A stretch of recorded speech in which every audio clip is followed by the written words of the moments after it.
3,1 বিন্দু থেকে 2x plus y minus 3 equal 0 রেখার উপর অঙ্কিত লম্বের পাদবিন্দুর স্থানাঙ্ক নির্ণয় করো। আমাদের বলা আছে 2x plus y minus 3 equal 0, এটি হচ্ছে একটা রেখা। এটি হচ্ছে একটা কি রেখা? মনে করি এই রেখাটার নাম হচ্ছে 2x plus y minus 3 equal 0। মনে করি এটি হচ্ছে একটা রেখা 2x plus y minus 3 equal 0। এই রেখাটা হচ্ছে এই রেখাটা, এবং এই রেখার উপর একটা লম্ব আছে, এবং এই রেখার উপর একটা কি আছে? লম্ব আছে। লম্বটা কোন বিন্দু থেকে? 3,1 বিন্দু থেকে। 3,1 বিন্দু থেকে এই যে 3,1 বিন্দু থেকে 2x প্লাস ওয়াই মাইনাস 3, এই রেখাটার উপর একটা কি আছে?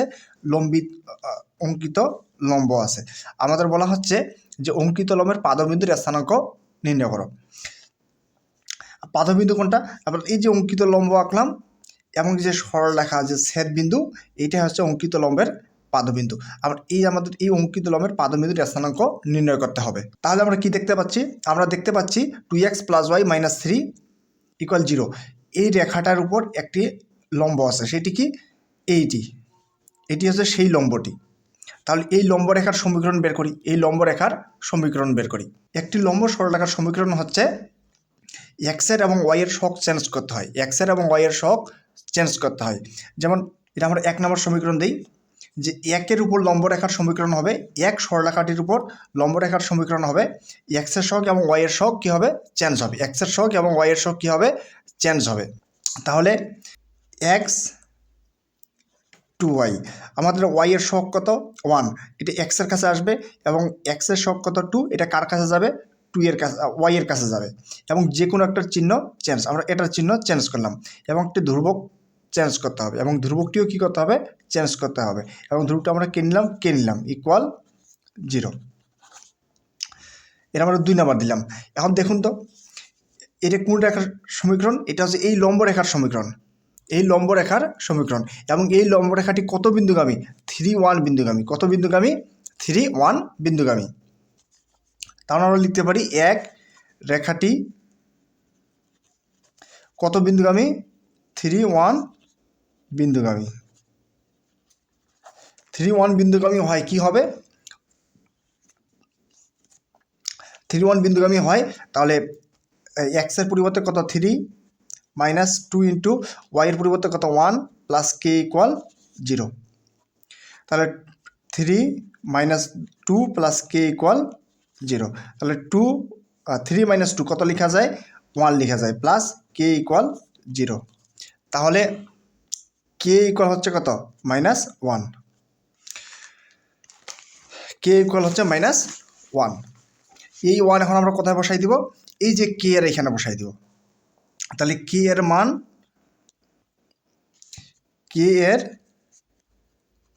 মান 2 নংয়ে বসাই। কে এর মান 2 নংয়ে বসাই। আমাদের 2 নং সমীকরণটি কী ছিল? 2 নং সমীকরণটি ছিল এক্স মাইনাস 2y, কী ছিল?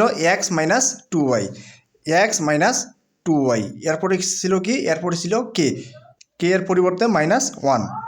তাহলে x minus 2y minus 1 equal 0। এই সরলরেখাটি হচ্ছে সেই অঙ্কিত লম্ব সরলরেখাটির সমীকরণ বা অঙ্কিত লম্বের সমীকরণ। এখন দেখুন তো এই যে অঙ্কিত লম্ব, এটা অঙ্কিত লম্বের সমীকরণ কোনটা? অঙ্কিত লম্বের সমীকরণ হচ্ছে x minus 2y minus 1 equal 0। এবং এটি কার উপর লম্ব? X plus y minus 3 equal 0, এই রেখার উপর লম্ব।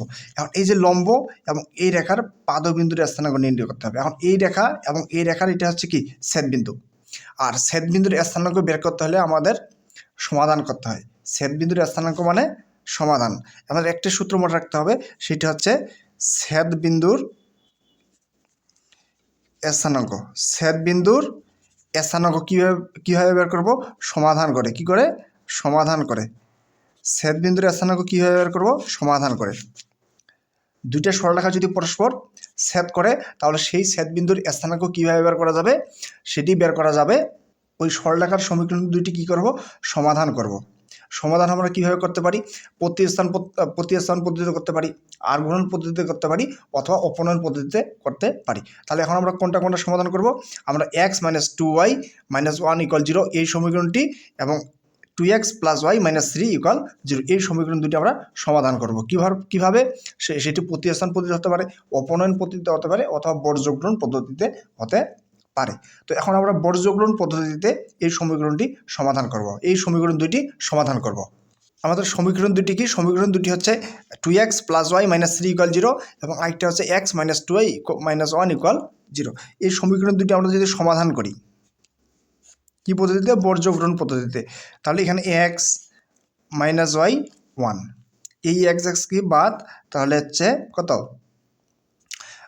-1 -3 দুগুণে 6 y, তাহলে -2 -1 +3 এবং এটার ক্ষেত্রে -2 দুগুণ 4 -1।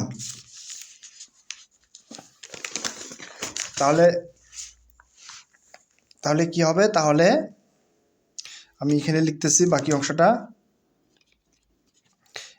x / -1 - 6 অর্থাৎ কি -7 ইকুয়াল -y / -2 + 3 অর্থাৎ 1 ইকুয়াল 1/-4 - 1 অর্থাৎ কত? -5। তারপর আমরা কি লিখতে পারি? x / -7 ইকুয়াল 1 / -5 এবং -y / 1 ইকুয়াল হচ্ছে 1 / -5। তাহলে -1 - 1 কাটা, তাহলে x ইকুয়াল লেখা যায় 7/5 এবং y ইকুয়াল 1/5। তাহলে আমার পাদবিন্দুর স্থানাঙ্ক হচ্ছে 7/5, 1/5।